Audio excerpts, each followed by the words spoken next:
Hello and welcome to my channel. Rhino here. Today I'm looking at a talk given by Koukl. I've been seeing a lot of posts on Twitter lately about new atheists and the new atheist movement, and aside from a loose association with the ideas presented by Dawkins, Hitchens, Dennett, and Harris, I really don't even know what new atheism means, and I've never actually met anyone that self-identifies as a new atheist, unless we mean temporally speaking they are new to atheism. So I thought, who better to tell me all the important details of an atheist movement than a Christian apologist? This talk is titled The New Atheists, Old Arguments, New Attitude. Let's see what this is all about.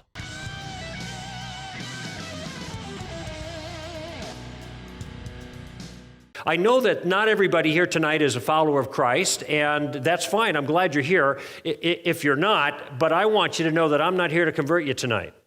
That isn't my goal. I have a much more modest goal for you. I want to put a stone in your shoe. On a personal note, that kind of resonates with me. I know exactly what he's talking about. He's talking about placing a thought or idea that when a person comes across a relevant situation in their life, that thought nags at them. I know this because that's exactly the process that led to me becoming an atheist. When I was a Christian, I was under the impression that the Bible is inerrant. It is perfect, no contradictions, no errors. But I've always been a rather curious person, so I would read science blogs incessantly. One of the blogs, Phil Plate's Bad Astronomy blog, would regularly post about the dangers of extreme fundamentalism in religion, but I loved his astronomy posts, so I would just skip past any religious-themed posts to read the astronomy ones. But one of the posts of his that I did see was about the appearance of the star that led to Jesus in Bethlehem in the Christmas story. He simply pointed out that the wise men who were from the east saw a star in the east, and somehow, by following that star that was to their east, it led them west. Very small problem to be sure, easily reconciled. After all, the Greek word translated as in the east could also mean when it rose, so if the star rose from the wrong direction, that would certainly get the attention of the men who studied stars like the Magi. But my Bible, the one that I have had since my confirmation at age 14, had that verse as in the east, not when it rose. When it rose was the alternate footnote translation, which, interestingly, the NIV switched that around when they revamped their translation in 2011, so now when it rose is the primary, with in the east as the alternate. But the point is, that is the verse that put the pebble in my shoe. The Bible wasn't completely perfect. Even if the alternate translation of when it rose made it make sense, in my Bible, the primary translation was in the east, which meant to me that in the east was probably more linguistically correct. Either that, or the translators had made a mistake. But if someone had made a mistake while working on the Bible, that meant that the Bible can't be inerrant. And if the Bible is not inerrant, what else in it might be wrong? I sat on this problem for years. Now, for most of the years, it was easy enough to ignore, but that verse gets read every Christmas, and sometimes sermons are given on the Magi that require a repeated reading of that verse in one sermon. And every time I heard it, it would nag at the back of my head that something is off about the whole thing, which then opened the doors for me to start questioning other Bible verses, which led to a crisis of faith that had me determined to read the Bible front to back in an effort to regain my faith, which led me to reading all the verses that get skipped over in church because they make God look like a genocidal maniac. And that's when I became an atheist, when I realized that the loving God presented in church is an amalgamation of scriptures that people like, while ignoring the ones that they don't. People in church design their God to fit with their preferences, and each God is slightly different from the other ones based on what that person's preferences are. If everyone has their own slightly different God, then what does that say about the existence of a real God? Well, if he exists, that makes him rather bad at communicating. It makes more sense that he just doesn't exist. And I realize, by the way, that there are a lot of ways to prove Christianity false. I mean, think about it. If Jesus never existed, I mean, the game's pretty much up for us, right? Right, but to prove that there was no Jewish apocalyptic preacher named Yeshua running around first century Judea is difficult to say the least. Yeshua was a common name, and Jewish apocalyptic preachers were a dime a dozen in that time and location. If I were a gambling man, I would bet that there were more than one Yeshuas running around preaching messages similar to Jesus in that time and location. So the idea that the Gospels are at least loosely based on a real guy seems like a pretty mundane claim to me.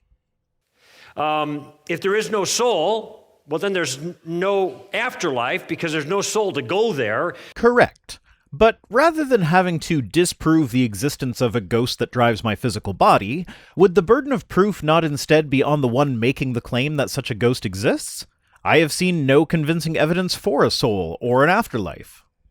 Paul said if the resurrection in Jesus never happened, if it's just a myth, it's just a story we tell each other to make ourselves feel better, then Paul himself, the apostle, said that Christians are of most people to be pitied. And now we're getting somewhere. But again, it is not on the non-believer to disprove the resurrection, it is on the believer to present their evidence. And when you boil away the sophistry from the arguments, what you're left with is a single disciple of the apocalyptic preacher claiming that Jesus rose from the dead, which would be Peter, and a later convert who hallucinated the same thing, which would be Paul. The entire religion could plausibly have grown from this starting point. Commonly cited on this point is the minimal facts argument from Gary Habermas, the idea being that he found a few facts that even non-believers will accept, and then attempts to demonstrate that the resurrection is the logical conclusion of these facts. His facts are that 1. Jesus died by crucifixion. Okay, I can grant this. The claim that a guy who lived also died is quite possibly the most boring claim you could make about anyone, and crucifixion was certainly a common enough death.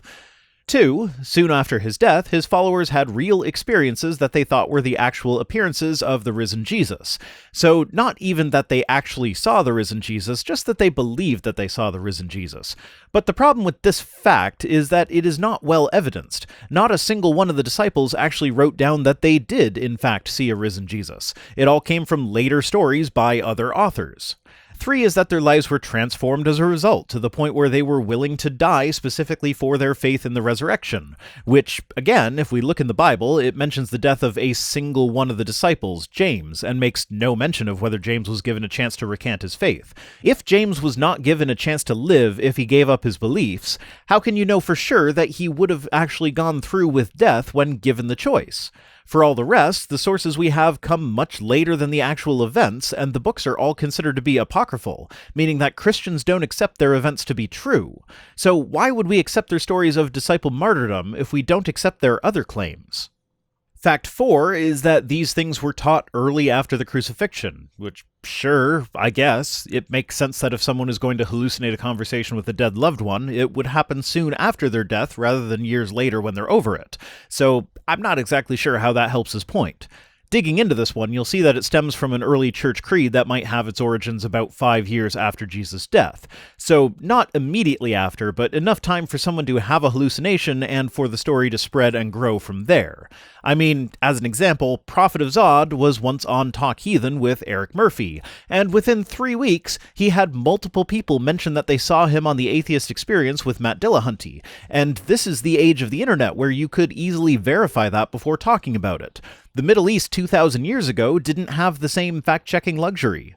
5 is that James, Jesus' brother, converted because of his personal experience, which is not something claimed in any book of the Bible or any non-biblical source that I am aware of, but if I just grant it, what it boils down to is that James converted to Christianity. And 6 is that Paul converted after his experience, which is described explicitly as a non-corporeal vision in his letters about it. What it boils down to is that even if I accept all 6 of these minimal facts, we have a guy died, his loved ones thought that they had experiences with him after his death, these experiences happened soon after his death while they were still in a period of emotional turmoil over it, some of them were killed for believing in their experiences, and a couple guys converted later. This minimal facts argument is minimally convincing. That's in 1 Corinthians 15. You ought to feel sorry for us if we're chasing our tails on this particular issue. If moral relativism is true, in other words, if there is no objective morality, which is a popular belief of a lot of folks in our culture, and I mean our culture collectively, Canada and the States, if that's really true, if that stands up, then there is no objective morality. Well, then Christianity is sunk too. This is where it's helpful to figure out what you mean by objective morality. Certainly you don't mean absolute morality, where the same action is either moral or immoral regardless of the circumstances, because the Bible lays out different punishments for the same crime committed in different circumstances several times. Objective generally means not subject to human opinions. Now, by that definition, you could claim that a moral code instituted by God is objective by definition, but I could also claim that it is not. Sure, the code laid out in the Bible would not have originated with human opinion if God were real, but it is still subject to human opinion, and in my human opinion, a good chunk of it is rather immoral and heinous. But does objective morality even exist?